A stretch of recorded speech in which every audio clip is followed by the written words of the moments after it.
Bem-vindo ao canal Escatológico.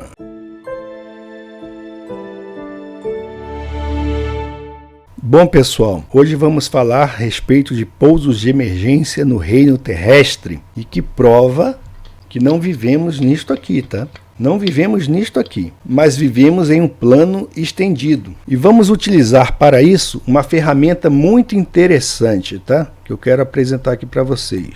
É esse livro aqui, ó. É esse livro aqui. 16 pousos de emergência, por Ed Alencar, e que provam que vivemos em um reino terrestre. É um livro que ele compilou fatos a respeito de voos ou pousos de emergência que comprovam que vivemos em um reino terrestre e não em uma bola giratória. Aqui é um mapa. Esse aqui é um mapa com o qual trabalhamos, tá? O novo mapa padrão do mundo. Isso aqui é uma coisa que o sujeito estudou para compor esse mapa aqui. Uma calculadora de tempo e longitude, tá? Tá aqui, ó. Se você não sabe, não fique imaginando, tire da sua cabeça, meu amigo, que você, quando está navegando, que eles estão fazendo cálculos em um globo, na navegação. Eles não utilizam isso aqui na navegação não, tá? São cartas náuticas planas. E eu vou contar para vocês mais uma vez, pela zilionésima vez. Tem que contar isso, né? Que os caras acham que a gente está só sentada na cadeira e aqui falando um monte de coisa que nunca saímos para ver e pesquisar com os nossos olhos, nossos sentidos, a respeito daquilo que falamos.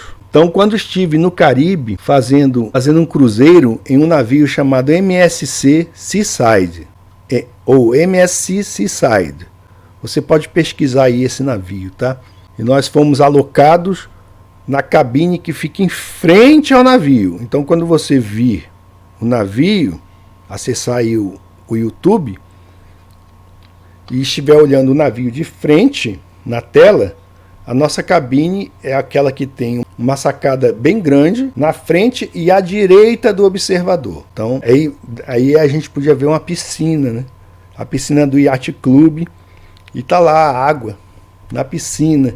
Engraçado, né? Que ninguém nada numa bola, é sempre numa bacia. No final do percurso, que nós estávamos já no final do percurso do cruzeiro, o capitão nos deu o prazer de conceder uma palestra a respeito da navegação. Muito interessante, gente. E depois que a palestra terminou, eu fui até ele. Quando fiz a pergunta para ele, ele achou que eu cria nisso aqui, certo? Perguntei o seguinte. Aí eu perguntei para o capitão. Capitão, vem aqui, fui conversar com ele. Como é que o navio faz para superar a curvatura da Terra? Ele olhou para mim assim, né? Aí deve ter visto um globoloide. E aí ele respondeu: assumimos navegar em um plano. Eu confesso que eu caí para trás, porque eu não esperava essa resposta, tá? Mas fiquei feliz, então respondi: great, ok, thank you. Então é nisto aqui que se navega, tá? Esse aqui é o mapa mais preciso que temos sobre a nossa morada. Navegamos em um plano, tá certo? Então a gente saiu aqui de Miami, aí fomos até Porto Rico, depois fomos até Ilhas Virgens, até San Martín, certo? Aí ficamos passeando e voltamos aqui para Miami, tá? Tudo feito dentro do plano, no âmbito do plano terrestre. Isso aqui é fantasia, tá? Vou ler então para vocês, que é o primeiro capítulo. Primeiro capítulo.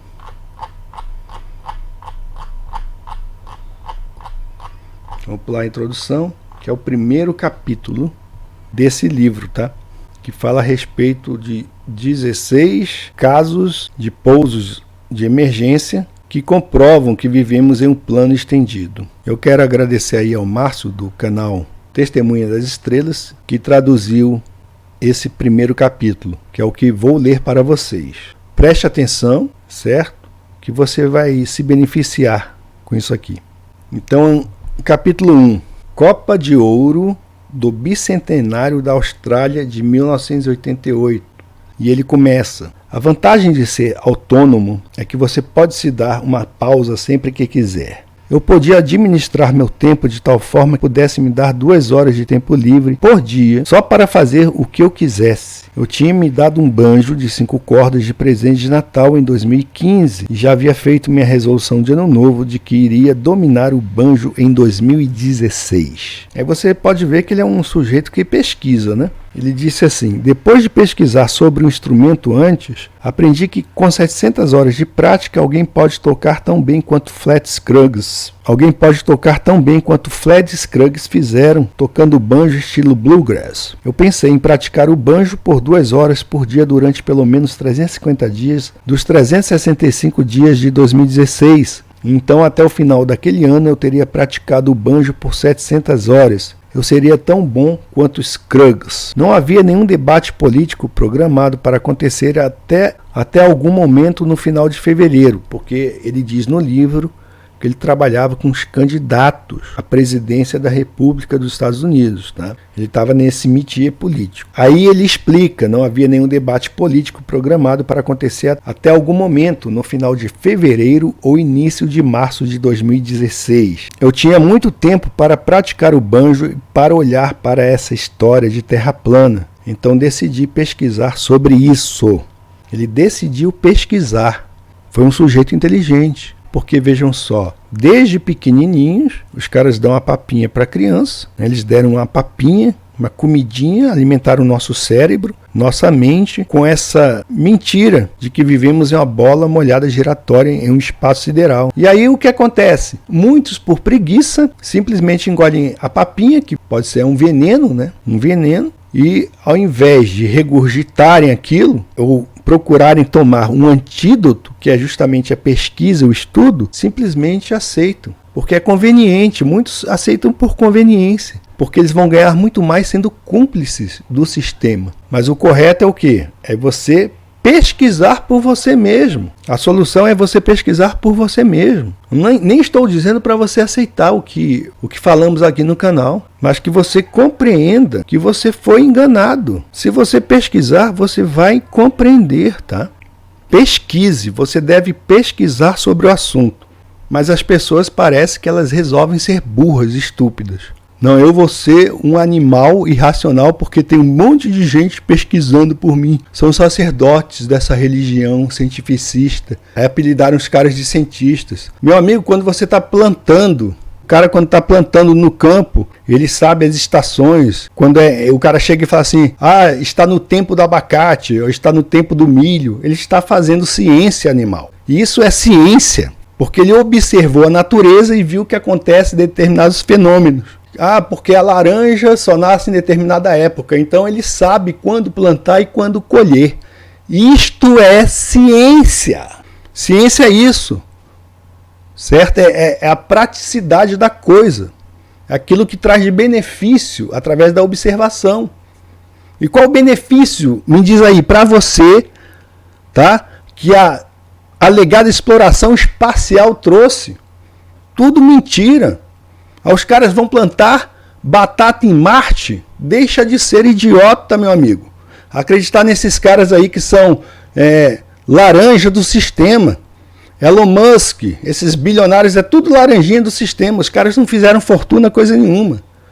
Eles foram pegos, colocados lá para ser laranja do sistema e enfiaram lá dinheiro na conta dele. Tá? Quando eles quiserem, eles simplesmente colocam o cara para fora. Então vamos ver a atitude dele aqui. Ele decidiu ler sobre isso antes de assistir a vídeos. Decidi ler sobre isso antes de assistir a vídeos, ele diz. Decidi ler sobre isso antes de assistir a vídeos. Eu pesquisei online e comecei a aprender mais e mais sobre isso. Um dos sites que visitei mencionou esse cara chamado Matt Boylan, também conhecido como Matt Powerland, e seu vídeo do Wikileaks. Eu assisti ao vídeo dele e quando minha esposa chegou em casa depois do trabalho, fiz ela assistir ao vídeo comigo. Muitas coisas começaram a fazer sentido depois que comecei a aprender sobre a Terra plana. Isso me levou de volta a quase 30 anos atrás, quando tive meu primeiro conflito pessoal sobre a forma do mundo. E comigo aconteceu a mesma coisa. Muita coisa começou a fazer sentido, principalmente no que diz respeito às escrituras sagradas. Aí ele diz: no distante ano de 1980, quando eu era jovem, trabalhei para uma companhia aérea. Não vou dar muitos detalhes sobre o trabalho, mas trabalhava para essa companhia aérea e tinha conhecimento das rotas. Através da experiência dele, ele conhecia as rotas e caminhos de voo que adquiria enquanto trabalhava para eles. Eu também era um aficionado por futebol. Em 1988, e eu lembro bem disso também, houve um torneio de futebol na Austrália chamado Copa de Ouro do Bicentenário da Austrália. Era um torneio para celebrar o aniversário de 200 anos do assentamento do capitão Arthur Phillip em Port Jackson. 2 times sul-americanos foram convidados para este torneio, Argentina e Brasil. Aliás, ainda não disse, mas sou originalmente do Brasil. E como brasileiro nativo, o futebol era o esporte mais interessante para mim. Eu sabia tudo sobre cada jogador, cada jogo e cada torneio nacional ou internacional. Acompanhando todas as reportagens sobre a nossa seleção nacional de futebol e sobre este torneio, fui informado de que alguns membros da seleção brasileira de futebol estariam no aeroporto internacional de São Paulo, Guarulhos, e partiriam de lá para o Rio, onde encontrariam o restante da equipe. Acabei perdendo a oportunidade de ver alguns dos jogadores no aeroporto de São Paulo. Porém, mais tarde, quando perguntei aos meus colegas de trabalho se a seleção brasileira tinha voado para Santiago, Chile, como minha conclusão lógica seria o ir para a Austrália a partir da América do Sul, descobri que eles haviam ido para Sydney. Fui informado que, na verdade, eles haviam voado do Rio para Los Angeles, nos Estados Unidos. Fiquei confuso, pois sabia que a Austrália era do outro lado do Pacífico e Los Angeles ficava no sentido oposto. Bom, pessoal, quando ele está falando isso, quando ele diz isso, que ele sabia que a Austrália era do outro lado do Pacífico, certo? Aqui, ó, Brasil, né? Ele sabia que a Austrália era do outro lado do Pacífico e Los Angeles ficava no sentido oposto. Tá aqui, ó, Brasil, aí tá aqui, Los Angeles, a Califórnia é aqui, ó. Certo? Tá aqui.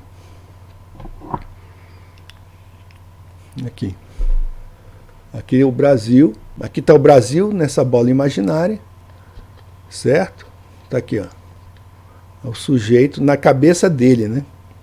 Ele pensando com a bola na cabeça. Pensando com a bola na cabeça, é isso que eles fazem. Ele tá aqui, aí ele vai para Los Angeles, que é aqui, ó. Aí para depois, olha aqui, ir para a Austrália. É estranho, não é? Não é bem estranho? Esse percurso é ridículo. É por isso que ele ficou matutando, né? Viu que estava errado. Estava muito estranho. Aí ele diz o seguinte: fui informado que na verdade eles haviam voado do Rio para Los Angeles, nos Estados Unidos. Fiquei confuso, pois sabia que a Austrália era do outro lado do Pacífico e Los Angeles ficava no sentido oposto. Porém, naquela época não havia muita informação disponível sobre voos e eu não tinha um mapa da Terra plana para comparar com o globo terrestre. Na época, meu maior interesse era o futebol e eu não tinha ouvido falar da temática da Terra plana. Será que a seleção brasileira teria simplesmente pegado um voo comercial comum? Aí pegou um voo comum que fez escala em Los Angeles e Sydney. Ele ficou pensando nisso. Aí aqui vocês podem ver, tá? A imagem abaixo mostra um Boeing 747-400 que voou na rota Rio-Los Angeles. É essa aeronave aí.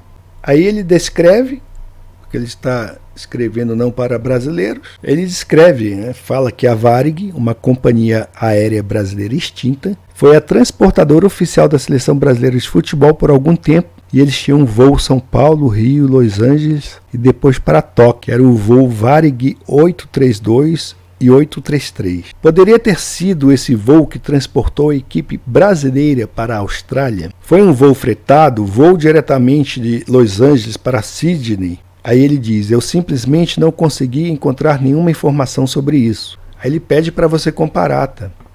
Por favor, compare este caminho plano no globo e no mapa da Terra plana nesta imagem abaixo. Aí tá aqui, ó. É aquilo que eu mostrei para vocês na bolinha aí. O cara tá aqui, Rio de Janeiro, Los Angeles, Sydney. É interessante, né, esse percurso. O cara freta um voo né? Ou eles têm exclusividade no voo. Ah, vamos tomar um cafezinho aqui em Los Angeles, ó. E depois a gente vai para Sydney. Não, meu amigo, simplesmente é assim, ó.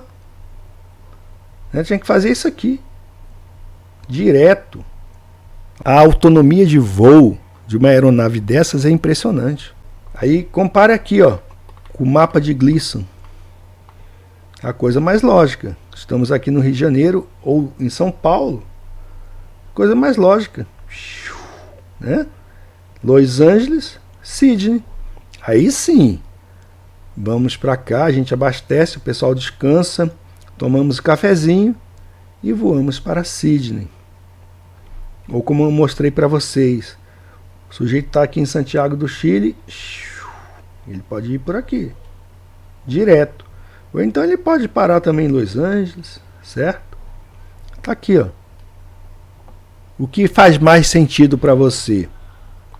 Ah, faz sentido isso aqui, porque o cara defende uma religião que não pode ser contestada. Aí começa a dissonância cognitiva, ele começa a ficar com raiva de você, porque você está mostrando a verdade. Né? É igual o cara. O cara fez lá um... Não, o cara tá lá disputando uma corrida de Fórmula 1, aí ele vai... Agora não dá mais, né? É meio difícil. Mas o cara vai, aí aperta a embreagem, quando tinha embreagem, aí ele passa a marcha errada, né? Engata a marcha errada. Engata, ao invés de engatar a quarta, engata a sexta, e aí o carro perde potência. Aí você vai mostrar o erro para ele e o cara fica com raiva, tá? É desse jeito aí, é desse jeito que eles agem. O pessoal que está nessa seita aí, a seita da bola. Aí ele diz assim, ó, se eu tivesse um mapa da Terra plana em 1988, como eu tenho hoje, teria entendido claramente o que aconteceu em realidade na época. Mesmo ao comparar esse voo em uma projeção de Mercator, como na imagem abaixo, esse caminho de voo ainda não faria sentido em um globo terrestre. Tá aqui, ó. Essa projeção aqui, né? Que eles amam. Tem muita gente que coloca isso aqui, ó. Tem um monte de site aí, um monte de canalzinho aí no YouTube, ou canalzão, sei lá. Os caras colocam aí esse mapa, né? Atrás pro gado ficar vendo. Olha, a gente mora ali, ó. Tá? Mas não faz nenhum sentido. O cara tá aqui, ó. Vai pra cá pra ir depois pra cá. É só pegar essa rota, vai reto, meu amigo. Vai reto. Para aqui na Nova Zelândia. Ó. Para aqui na Nova Zelândia, é até mais perto. Aqui, ó. Aí depois vai para Austrália. Não, mas aqui, ó, vupt. Faz um triângulo, né? Tá aqui, ó. É uma rota maçônica. Tá aqui a pirâmide que eles amam tanto. É isso. Estão enganando você, trouxa. Aí ele continua, ele diz assim: para a equipe, né, teria feito mais sentido voar para Santiago, no Chile, e de lá voar diretamente para Sydney. Como eu pensava antes, um voo da América do Sul em direção à Austrália seria um trajeto reto através do Oceano Pacífico. Por que eles não seguiram essa rota? Se estivessem voando em um voo regular de passageiros, a Varig tinha 2 voos para Santiago, Chile.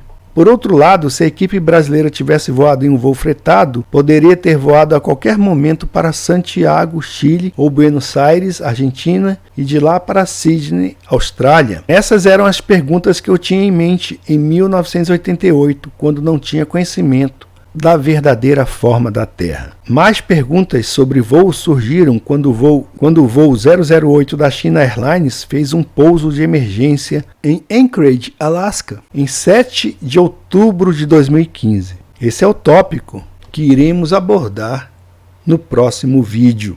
Pesquise por você mesmo, pare de ser massa de manobra dessa mainstream mídia que deseja apenas enganar você. Fica a dica.